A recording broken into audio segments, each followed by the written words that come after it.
Can I call the mover of Amendment 53.1 submitted by the South East region?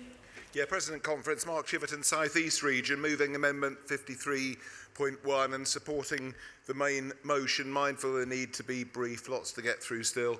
But first of all, our region would like to congratulate London Metropolitan University branch on their campaign in defence of their key branch activists and salute the courage of the activists themselves, but also pay tribute to the work of UNISON at all levels, including the NEC and the presidential team in support of what has plainly been a model campaign. And I think we'd like to thank the branch themselves for bringing this to the attention of the conference in terms of a very inspiring campaign.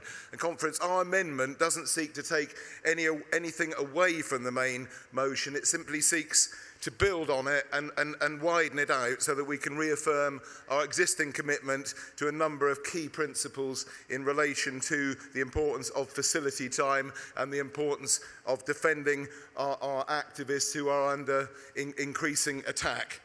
Conference, we know that those attacks are increasingly orchestrated by the Tory-led coalition government, by Tory Central Office, by cabinet members, MPs, including the notorious and infamous and discredited Aidan Burley, who I think will be on his bike fairly soon, famous Nazi MP dressed up in Nazi uniform at a party, very much at the centre of anti-union activity, but also that campaign aided and abetted by the odious so-called Taxpayers Alliance, who we know are very insidious in terms of their influence. And right at the centre of the fact, the key character of Eric Pickles himself, constantly encouraging councils to cut back or remove facility time, and he's gone on record as saying that he regards anyone on full-time secondment as essentially, in his words, occupying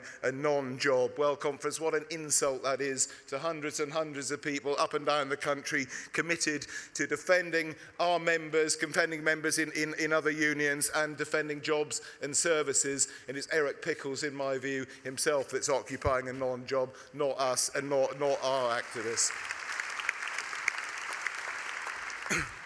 Conference, we know and we've heard this week how the fragmentation of services due to privatisation, externalisations and the relentless drive towards academy schools, to name just a few examples, is giving added impetus to those campaigns against facility time. And we need to send a very clear message from this conference. We're determined to resist that trend with every means at our disposal.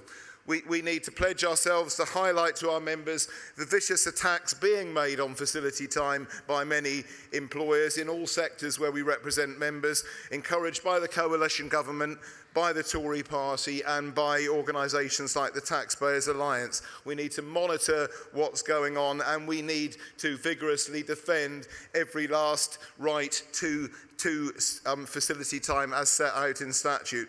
Conference, in the current climate, we need to be making the case for more facility time, not less, and we need to be building on the research already being done by UNISON, by the TUC and other trade unions about the positive contribution made by good facilities agreements to the industrial relations process. We need to be providing support and guidance for branches in defending existing agreements and, where possible, negotiating improvements. We need to be fully involving our service groups, our self-organised groups in that work, and also, very importantly, using Labour Link and the GPF to make sure that we can influence MPs, councillors around the really positive contribution and the need for facility time. Please support the amendment, please support the made motion and defend our activists. Thanks very much. Thanks, Mark.